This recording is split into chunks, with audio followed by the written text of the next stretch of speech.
PKS itu kan adalah partai yang menolak kehadiran timnas Israel gitu. Nah sekarang AHY tiba-tiba nyerang pemerintah karena Piala Dunia jadi batal. Itu kan secara otomatis gak menghargai si PKS gitu. Mestinya kan AHY kalau mau jadi cawapres, dia belajar dong sama Anies, diem.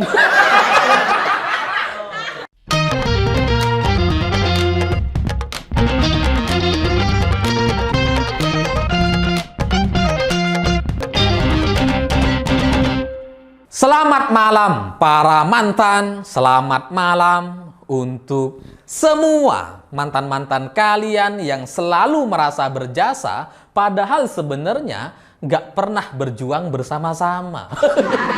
Tapi ngerasa memiliki, ngerasa berjasa sekali. Nah, cerita-cerita semacam itu bagi saya jadi mirip sekali dengan cerita AHY.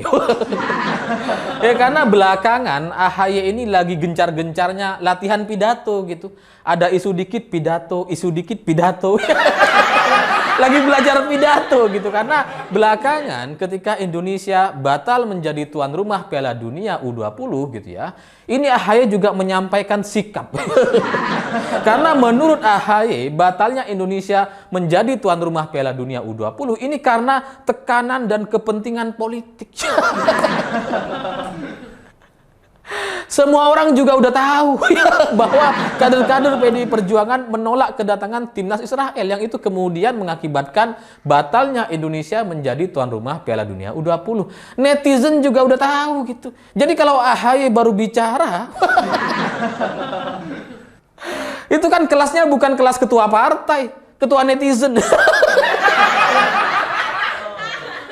Mestinya sebagai ketua partai itu bisa berpikir lebih dalam gitu bahwa kenapa terjadi penolakan karena ada aturan-aturan atau undang-undang yang sudah kita sepakati bersama-sama bahwa tidak boleh ada delegasi dari Israel datang ke Indonesia dan kemudian mengibarkan bendera atau menyanyikan lagu kebangsaan Israel. Itu ada undang-undangnya. Nah, sebagai ketua partai mestinya AHY itu bersikap bahwa ini tuh mestinya direvisi atau diubah gitu. Mestinya kita sudah bisa membangun hubungan diplomatik dengan Israel misalkan. Itu baru level ketua partai. Tapi kalau cuma bilang bahwa ini ada tekanan politik, netizen kita juga udah bilang. Dan faktanya emang kayak gitu. Bahwa PDI Perjuangan tegak lurus dengan konstitusi dan undang-undang, menghargai undang-undang yang sudah kita sepakati bersama-sama gitu ya. Makanya kemudian terjadi penolakan terhadap timnas Israel gitu. Nah kalau AHY baru bilang sekarang, komentarnya sama dong kayak netizen gitu ya. Ketua partai kok kayak netizen. Terus AHY juga bilang bahwa ini adalah sebuah penantian panjang rakyat Indonesia. Sebentar. Emangnya dia ini siapa? Dia kan nggak terlibat gitu kan. Dia kan ketua partai oposisi. Lah kok ngerasa sedih juga gitu. Padahal koalisi sama PKS ya. Gimana gitu. Itu kan ibaratnya gitu ya. Yang mengupayakan Piala Dunia U20 ini kan pemerintah gitu ya. Pak Jokowi dan jajarannya gitu ya. Setelah upaya ini gagal terlaksana misalkan gitu ya. Sekarang kan gagal sudah Piala Dunia U20. Ya masa yang kecewa oposisi? Lawang dia itu nggak terlibat gitu. Terus yang paling lucu ini AHY bilang bahwa kita ini sudah malu di dunia internasional karena ini sudah tercoreng dengan batalnya Indonesia menjadi tuan rumah Piala Dunia U20 katanya. Ini bagi saya lucu sekali gitu. Kalau soal salah, soal malu, iya kita malu gitu ya. Semua orang juga sepakat untuk mengatakan itu bahwa ini sebuah kesalahan sehingga kita akhirnya tidak jadi tuan rumah Piala Dunia U20. Tapi karena ini disampaikan sama anaknya SBY, jadinya lucu gitu. Dia ingin mencitrakan Indonesia ini sebagai negara yang gagal, gak bisa menggelar event internasional misalkan. Itu kan tujuannya gitu. Padahal sebelumnya gitu Pak Jokowi sudah berhasil menggelar banyak event internasional seperti misalkan MotoGP, Asian Games gitu ya. Sudah terlaksana semua gitu. Bahwa kemudian sekarang Piala Dunia U20 batal, iya. Tapi itu nggak mengubah terkait apa yang sudah pernah dilakukan oleh presiden sebelumnya gitu. Sudah terjadi. Udah banyak event internasional yang berhasil kita lakukan dan itu luar biasa sukses gitu. Karena kemudian banyak orang-orang dari luar negeri itu memuji Indonesia karena sangat spektakuler dan sebagainya gitu ya. Sementara AHY gitu ya sebagai anaknya SBY jangankan event internasional, jangankan Piala Dunia. Bidding pun nggak pernah menang atau nggak pernah melakukan karena nggak tahu caranya. Ya masih mending yang sekarang gitu. Bidding terus kemudian gagal, ya nggak apa-apa gitu kan. Daripada yang nggak pernah, nggak tahu caranya soalnya. Jangankan mau bidding jadi Piala Dunia gitu ya, jadi tuan rumah. Oh bangun Hambalang aja nggak jadi. Kok bermimpi mau jadi tuan rumah Piala Dunia. Ya mestinya AHY tahu diri gitu. Hambalang aja nggak jadi, nggak usah sok ngeritik-ngeritik pemerintah sekarang gitu, yang jauh-jauh lebih baik dibandingkan bapaknya. Terus ada juga AHY bilang bahwa ini berapa stadion yang sudah dipersolek katanya. Wah, dipersolek. Saya terus terang kalau dengar kalimat-kalimat yang agak asing atau enggak jarang kita gunakan, dipersolek itu kan jarang banget gitu. Saya curiga itu bahasa dari apa namanya materi yang sudah disiapkan sama penulis pidatonya itu. Dipersolek. Ya memang kita rugi gitu ya bahwa stadion-stadion yang sudah kita perbaiki itu kemudian tidak jadi digunakan untuk event sebesar Piala Dunia U20. Kita rugi, kita kecewa, iya gitu ya. Tapi juga nggak terlalu rugi karena bagaimanapun stadion-stadion yang sudah diperbaiki dan akhirnya bagus itu ya tetap bagus gitu ya. Berbeda misalkan seperti Hambalang gitu. Sudah dibangun gitu ya, ditambah anggaran, nggak jadi ya. Lah kalau stadion kita sudah diperbaiki, dipercantik, akhirnya oke gitu ya, akhirnya bagus, ya nggak rugi-rugi banget gitu. Artinya anggaran yang sudah dialokasikan untuk pembangunan atau revitalisasi dan sebagainya, itu ada wujudnya, ada gunanya gitu. Nggak kayak Hambalang, nggak ada gunanya. Terus kemudian AHY juga bicara soal bayangkan katanya. Keuntungan ekonomi yang akan datang kalau ini Piala Dunia U20 jadi terlaksana di Indonesia. Artinya kan sekarang kita ini berapa kerugian kita yang harus kita tanggung hari ini katanya.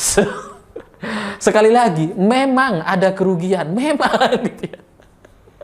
Tapi sebenarnya tidak sebesar imajinasi AHY gitu karena ini Piala Dunia U20. Bukan Piala Dunia senior yang ada Mbappe, Messi, bukan ini. Ini Piala Dunia junior gitu ya, U20. Sehingga kalau kita ngelihat dari rekam jejak pagelaran Piala Dunia U20 sebenarnya memang ada orang dari luar negeri datang ke negara tuan rumah, ada gitu ya. Ya minimal timnasnya dan timnya gitu ya yang mempersiapkan segala kebutuhan officialnya gitu ya. Memang pasti ada gitu. Tapi sebenarnya tidak sebanyak Piala Dunia yang senior gitu. Artinya kerugian kita ya tidak sebesar misalkan kalau kita batal menggelar Piala Dunia yang senior. Sehingga efek atau dampaknya kepada pariwisata dan UMKM tidak sebesar Piala Dunia senior. Sehingga AHY kalau bicara soal wah ini terjadi kerugian ya terjadi. Tapi jangan lebay-lebay juga gitu. Kita nggak harus ngelihat rekam jejaknya, rekam data-datanya sebelumnya gitu. Ya, tapi ya begitulah seorang ketua partai yang tidak memiliki data sehingga dia itu bingung mau bicara apa gitu. Karena coba bayangkan, kalau saya jadi anggota PKS hari ini gitu ya, pasti saya menyesalkan pernyataan AHY karena dia nggak menghargai teman koalisinya. PKS itu kan adalah partai yang menolak kehadiran timnas Israel gitu. Nah sekarang AHY tiba-tiba nyerang pemerintah karena Piala Dunia jadi batal. Itu kan secara otomatis gak menghargai si PKS gitu. Mestinya kan AHY kalau mau jadi cawapres, dia belajar dong sama Anies, diem. Dia nggak ngerti gitu. Ya karena dia nggak ngerti soal peta politik, soal sikap politik seperti apa yang harus dia lakukan, positioningnya seperti apa. Makanya dia bicara sembarangan, bicara kayak netizen. Sebagai ketua partai, bagian dari koalisi perubahan, bukan bukan perubahan, perlubahan. Kan harusnya dia memposisikan diri sebagai senafas atau sejalan dengan teman-teman koalisinya gitu. Dia harus tahu kenapa Anies diem. Karena konstituennya, para pemilihnya memang adalah orang-orang yang menolak kedatangan timnas Israel. Makanya Anies diem gitu. Nah kalau AHY sekarang keluar-keluar, kan jadi nggak jelas itu kemana. Makin kesini, makin kesana. Tapi ya sekali lagi itulah resiko punya ketua partai yang nggak paham soal politik. Akhirnya nggak jelas sikapnya gitu ya.